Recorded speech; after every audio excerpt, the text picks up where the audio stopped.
At Pride Philanthropy, we've worked with hundreds of hospital fundraising programs from all over the country, and based on all of our experience, here are our top 20 fundraising ideas for hospitals that actually work.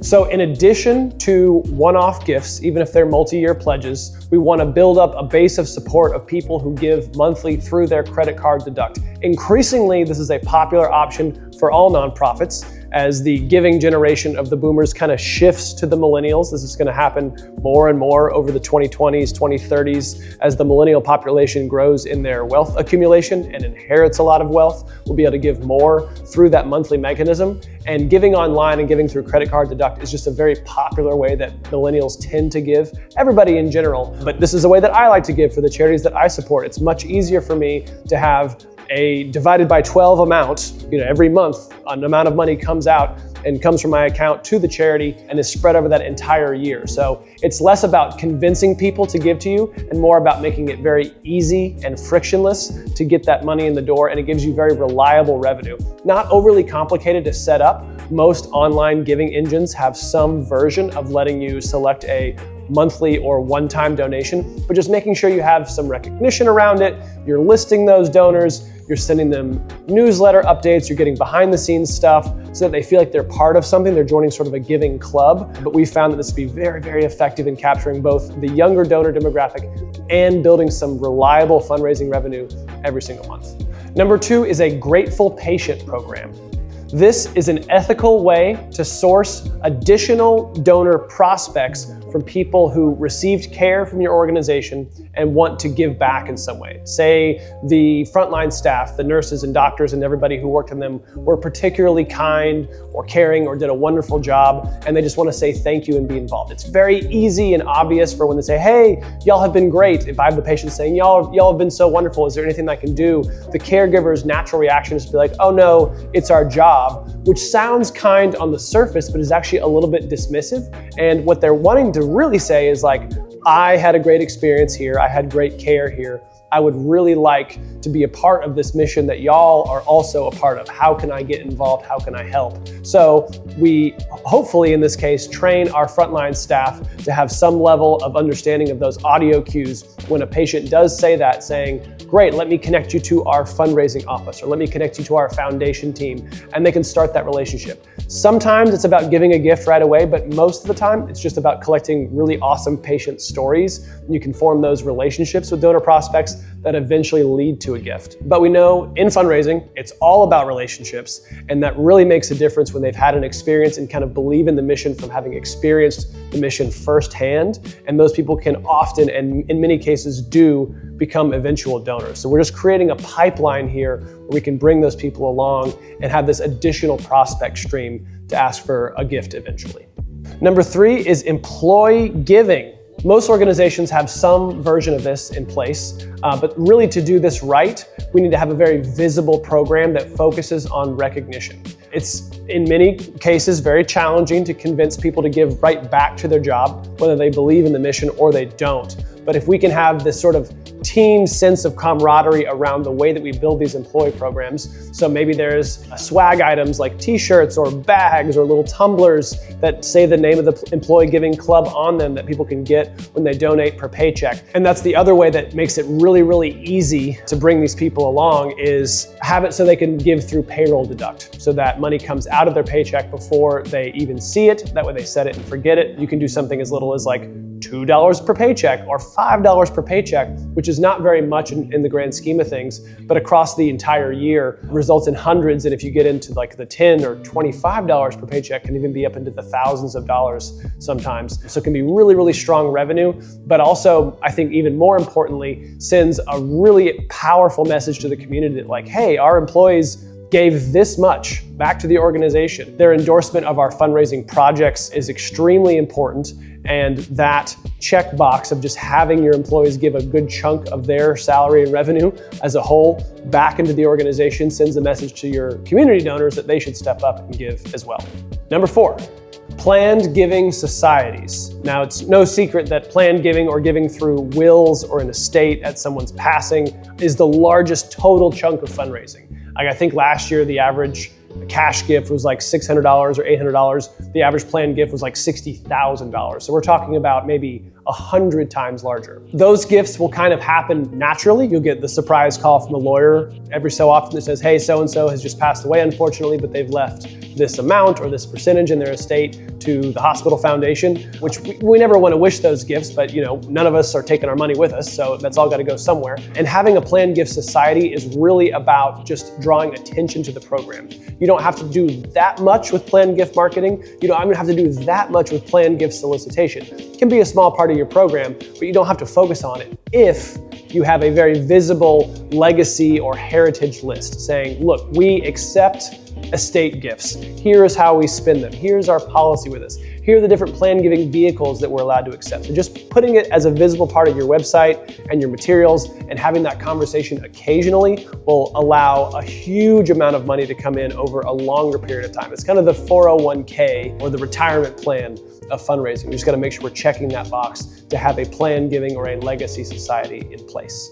Number 5 is matching gift programs. And all this is simply someone gives a large gift insofar as other people will match that in some amount. So for example, you have one singular large donor saying, I'll give $10,000 to your program, but I'll only do that if others also give up to that $10,000. So I'll give 0 until someone gives $1, then I'll give $1. And then if they give 10, I'll give 10, and I'll match it all the way up to $10,000. So it's a great way to find a donor who's already willing to do something large, like 10 or 50 or maybe even $100,000, and use their name and gift to go out and find others who will give smaller amounts to essentially double the donation. The way that we market this often is we'll send out some sort of a press release, or even if we're going to be talking to people one-on-one, we'll say, hey, between now and November 1st, your gift is doubled. For every single dollar that you give to our program between this date and this date, up to $100,000 or up to $250,000, however big that matching gift is, it's worth $2. So definitely give now. It kind of builds that urgency into the messaging,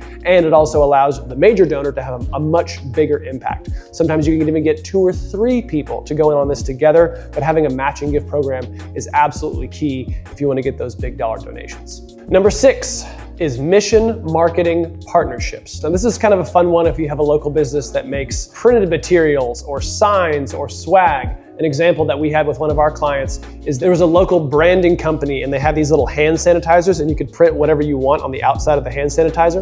It's like this little spray, and they had the hospital's logo just printed on the front. So the organization was able to get visibility for their business. They were able to contribute a portion of those proceeds to the hospital, and then the hospital was able to give out these little hand sanitizers to patients or to donors or to have in waiting rooms. So there's ways that you can influence businesses for a little bit of a quid pro quo, where they're going to get some marketing and you're going to get some visibility, kind of leveraging each other's networks, showing that partnership and being able to do something that's a little bit co-branded. We don't tend to love things like percentage night at Chipotle, but this is kind of a larger, more robust and more sophisticated version of that. All right, number 7, naming opportunities. This is one of the biggest levers that you can pull by far. And the reason is it gives us a very comfortable way to suggest amounts. So if you ever see like the Jake Lyons library, Jake Lyons probably gave a lot of money to either build that library or to fund it in some way. And his gift is then recognized with his name either permanently or for some amount of time, 20 years or 25 years on the side of that library. We don't want to have just the big ones available. You can name rooms, you can name programs, you can endow positions. Universities are very, very good at this and do a great job with it as well. But it gives you a comfortable way to talk about why you're asking for $100,000 or $250,000 gift, instead of just pulling it out of the air saying, hey, I think this specific wing, or I know your mom had an experience in the whatever department. This is a great way for you to recognize or remember her or honor so-and-so, and gives us a comfortable way to suggest those amounts. So definitely, if you're not already using naming opportunities, highly suggest you at least get a couple in place that you can have in your pocket when you talk to donors. Number 8 is recognition walls. So these are those walls that have names all over them, and they are maybe a little bit overused in many contexts, but the reason they're overused is because they do tend to work. There's a bunch of different reasons. Yes, we want to thank the donor, and we want to say, hey, here's what you get in exchange for your gift. You get the visibility of having your name kind of honored on the wall of people here. But really, it's a way to draw attention to the program and show how many supporters that we have. A donor is much more likely to give to an organization that other people are already supporting. They see people that they know, or maybe people that are prominent in the community who have supported an institution or a hospital or a school or something that makes them more likely to want to give as well, because they want their name up with the other people, the who's who in town. So it's really less about saying thank you, though that's part of it, and it's more about drawing attention to the program and encouraging other people to give and stretch their giving so they can have their name on the wall as well. So if you don't have one, you can always get a digital version, you can get a television that you can rotate the names out easily, but some sort of public and visible recognition at the actual physical institution is absolutely key. Here's a really easy one that if you're not doing already, this will not take long to implement at all. If you have some sort of an organizational newsletter that goes out to the community, that goes out to any amount of people at all, you can include an appeal in that newsletter. What I mean by an appeal is some sort of an ask for donations. It doesn't have to be the front and center, most prominent part of the article necessarily, but maybe twice per year, you talk about a specific thing you're trying to fund or some things that the foundation or the fundraising department is supporting, and you just include that at the top or as part of that monthly newsletter. Really low lift, and you're not gonna get a lot of big donations this way. Instead of thinking about this as a money capture mechanism, we think about this as a donor acquisition mechanism. So we're not trying to raise $10,000 or $100,000 by sending an email. I've got bad news. You can't just raise $10,000 or $100,000 by sending an email unless you're the Red Cross or some national brand with a lot of notoriety. Even they might struggle with that. What you can do though is have small amounts of funding and just kind of put out feelers for what people might be interested in. So you can talk about something really specific to fund, put it in the newsletter, give a donation link. What if 0.1% of your readers, and you have 7,000 readers, choose to donate? That's pretty good. Then you get 7 people who are now new donors, and all you had to do is craft an email. So if you have a newsletter that's more general, less specific to the actual foundation, you can include an appeal and use that to capture new donor prospects. Number 10 is personalized direct mail. Now, a lot of organizations, including many hospitals, send out a direct mail campaign sometimes in the spring and almost always at year end. So you send out some sort of a letter around the holidays that say, hey, remember us in your giving this year, give to such and such hospital and support this, this, and this. And those are great, but if we're not personalizing and segmenting those lists, we're missing out on a ton of revenue. If you send every single person on your list the exact same letter with the exact same salutation and no personalization at all, you're gonna get, a couple percent return. We can take that up to a 5+%, maybe even close to a 10% return by doing little things like including their name, segmenting at a very minimum people who have given before and people who have not given before and having different messages across those, segmenting out our big donors and inviting them to come and see us in person, take them to coffee, take them to an event, some kind of in-person touch point, at least segmenting into 2 or 3 different segments and putting this person's name instead of, dear valued customer or dear hospital foundation supporter, dear friend, put dear Jake, put their actual name in there. There's lots of tools that allow you to do this. And if you have their address, more than likely you have their name on file already. Number 12, here's a super easy one. It's just gratitude calls. And yes, this is just picking up the phone and calling to say thank you. You would be surprised how many organizations don't do this because for some reason people are afraid to talk on the phone these days. I think that's probably ironically the smartphone's doing, where we're all used to kind of texting and messaging over social media. But yes, you can use your phone as an actual phone and you can call people, and we encourage you to do that. And you don't have to ask for anything. You just take your list of donors and the list of phone numbers and you call and you just say thank you. A lot of our clients like to do this around Thanksgiving, and this is kind of their Thanksgiving tradition with their volunteers or their board or even their foundation and fundraising staff. But just calling only to say thank you is a wonderful touch point, and it puts you in the top 1%, top 5% of organizations. And just to demonstrate that, hey, that gift that you gave, it was super meaningful, and we hope that you give again or even consider maybe increasing your giving or want to learn more about the other programs that we have that you can support. And just that little touch point will increase your next appeal 5, 10x just by having kind of an in-between touch point where you're not always asking for something. So call your donors, say thank you. Number 13 is to start an advisory council filled with people who are influencers in the community, big donors to your organization. The famous saying is, if you want advice, ask for money. If you want money, ask for advice. This is the asking for advice piece. If donors and community leaders feel like they have a say in the kind of the goings on around the fundraising, or they're serving in some way where they have some influence on how some of the money is spent, they're much more likely A, to give themselves, and B, connect you to other prominent community members who also may want to donate, contribute, serve with their time, serve on the board, serve on a fundraising council. So having some level of volunteer involvement where you do ask for their advice, you do share updates, and you kind of solicit a back and forth dialogue will always get you further than just telling the community, hey, here's what we're doing. We're the hospital, we're the experts, which you are in many ways, and people count on you for that. But having a little bit of back and forth, some representation from the people really goes a long way as well. All right, number 14 is to have an in-kind program of some kind, for lack of a better word. This is the ability to accept physical things or services instead of just money. Now, the reason you have to have a program and have it structured and not just say, give us anything, give us money, give us stuff, we want to actually limit the amount of things that we need. Maybe it's actual specific things like gauze or diapers or something that's going to be very equipment and patient focused that you can ask for. It might be toys for the waiting area, but you can't just open it up and say, we need anything that you can possibly imagine. You can actually make an Amazon wish list. There's all kinds of things you can do, but just make sure that list is limited so that people don't bring you canned food that you can't do anything with, or even worse, perishable food that you can't do anything with. People will want to reach out, and sometimes giving money is not at the top of their list. They want to do other things.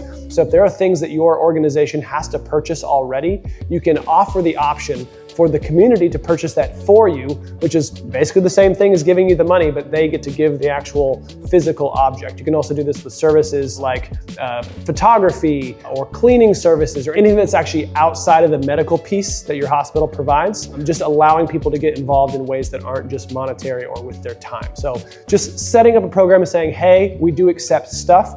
Here's the limited list of things that we do accept, and here's how you can get them to us. This is the quantities that we need. Outlining that, you'd be surprised, especially around the holidays, people will step up and do that for you. The next is to have a program for memorial or tribute gifts. This is the gifts in honor of someone. If you see in an obituary, in lieu of flowers, please send donations to, and then insert charity here. Making this program visible in your collateral and also on your website is generally enough to get it going. We also have some organizations that partner with funeral homes and hospice institutions for the same thing and have the kind of a two-way street of like, we're going to support these organizations, they're going to send us referrals, and sometimes you get kind of random donations from people out of town. Say if someone's very old and pass away under your care, at that point they may have relatives from 5 other states who are not even remotely in your community see the obituary and just send $100 here, $50 there, and that's not a ton of impact necessarily,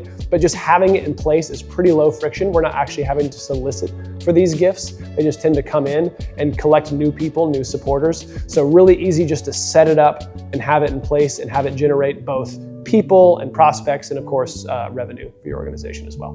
The next is to set up a corporate social responsibility program. Now this is usually proactive with your institution reaching out to local businesses or local branches of national businesses that do have corporate social responsibility requirements. It means that maybe as a whole, that institution needs to give some amount of money away per year, usually it's 1%, that they allow their employees to give and designate their giving towards some nonprofit, and sometimes they'll even match those donations. Sometimes it's a volunteering program where you can have a pipeline of volunteers for someone who works for the local bank or the local school, or the local college may have students they need to send over to do some sort of volunteering. But there are people who are looking for opportunities to give back to their community, and if your program is the most visible corporate social responsibility program in town, you're just going to have this nice pipeline of people kind of no matter what. Those people can get involved in the fundraising piece, they can get involved in the volunteering piece, and it's not difficult to set up, but it really, with a lot of things on this list, it's just about making yourself visible. You don't have to do as much to get it going, but just put some information on your website, say that we accept this, put a form that people can fill out and get involved. And as a hospital, you're a pretty visible community institution. This is a really easy thing to capitalize on. Number 17, if you have not set one up already, is to have an automated donor platform. And what I mean is on your website, from entire process to be fully automated where a human does not have to intervene to get it done. So I can go on your website, it shows me where I can donate, I can put in my credit card information, I might want to do monthly, I might want to do one-time gift. It's all where I can click and choose myself, I can hit submit. What that does is it automatically sends my information to the database or the CRM for the fundraising department of the foundation. It automatically sends me my tax receipt. All of these things can be handled by a human, but they don't need to be because we have tools and technology in the year 2025 that allows us to do this in an automated way. So if you're not automating this already, you're missing out on money just from having to pay someone to do this job. So make sure that your website is set up that all of these easy processes are done in one click by a robot and no one has to intervene. Now, on the backside of that, of course, you can call and thank someone manually, or you can send them a nice message, but that's extra. And the actual, I must do this in terms of like the tax reporting and sending them their receipt and all that, that can all be done automatically. Just make sure your system is set up to do that to save yourself time and money. Number 18 is stewardship programs. Now, stewardship is all of the thanking and interacting and cultivating that we do with a donor after they've given a gift. But instead of trying to guess or come up with something new and exciting every time someone gives, is we have a formalized stewardship program that is linked to a calendar and a specific thing for each giving level. So you'll have a calendar of events. We recommend 5 to 7 different things per year is about right. And according to research, this is about where we maximize our stewardship. And those 5 to 7 events, maybe it's a thank you call, a thank you note, an invitation to an event, a newsletter, sending your annual report, all of these things would count. And you want to space those out every other month or so throughout the calendar year so that they have 5 to 7 nice interactions with your institution before they get asked to give again. And those things are also segmented from top to bottom by size. So someone who gives $100 will have less special attention and customization as someone who gives $100,000. But you can kind of look at the chart and saying, well, it's February and they gave $1,000, so they land exactly here, and here's their entire calendar year worth of stuff that they get. And it's just built in place where I don't have to think about it. And then you just kind of follow the steps saying it's Thanksgiving. We're going to call all of our donors who gave $1,000 or more. And that's what we're doing. We decided this back when we set the stewardship calendar in January. It's a set it and forget it. Make sure that we keep our donors in this way and we don't have to think hard about what we do every time we get a new donation. Number 19 is grant proposals. Now, if you did only grant proposals, this would not be a very well-rounded program, but if you have an existing program that's already clipping on all cylinders, this is a really easy way to integrate some new large money. Now, I don't mean necessarily applying for these large national grants where you're going to be up against thousands of other organizations, but there are probably local foundations, people who are run by a single family or a couple small families or a local business that has a foundation. And they're looking most of all to invest their foundation's money into their local community. They want to keep the money local. And a lot of foundations, most in this country, are set up where they have a required 5% distribution every year. So however much money is sitting in that foundation, they have to give away at least 5% a year. They're looking for worthy charities to give to, and the hospital is usually in everybody's top 3. So just kind of doing a little bit of research about who's local and who we can get access to quickly, and just setting a calendar saying, hey, there's these 7 grants of these 7 foundations that we know, here are the deadlines, and then just applying year round for each of those 7 every single year. Maybe you get a little money the first year, maybe it grows in the second year, they take a year off, but it's worth it to try for those ones that are specific to healthcare and specific to your local institution. All right, finally, number 20. Great way to get someone to give again is a custom impact report. Now we have our annual report of like, this is how many people gave to our organization and these are the number of lives that we saved and so. But if you can go to a donor who's given, say, $10,000 and you have some sort of a report or even an anecdote about, hey, here's how your $10,000 had a direct impact on this patient, on this family, on this child, the likelihood that that person gives again goes way up. It's way more likely they're going to engage again if you can show, hey, you gave this money and look at this really cool thing that we did with the money that you gave us. So really important that we're not just generalizing and say, here's all the kind of stuff that we like to do, but here are the specific things that we've done with your gift. We'd love to have you consider giving again in the future. All right, those were our top 20 fundraising ideas for hospitals. These are things that we've tried dozens of times and kind of vetted out till we know that they work. If you'd like some additional help or need help implementing some of these programs, you can certainly get in touch with us. We'd love to help you out. Head over to pridephilanthropy.com and fill out that form and we can get in touch with you. You can, of course, leave your questions in the comment section below. We do read all of them. And subscribe for more fundraising tips. We'll see you all in the next video.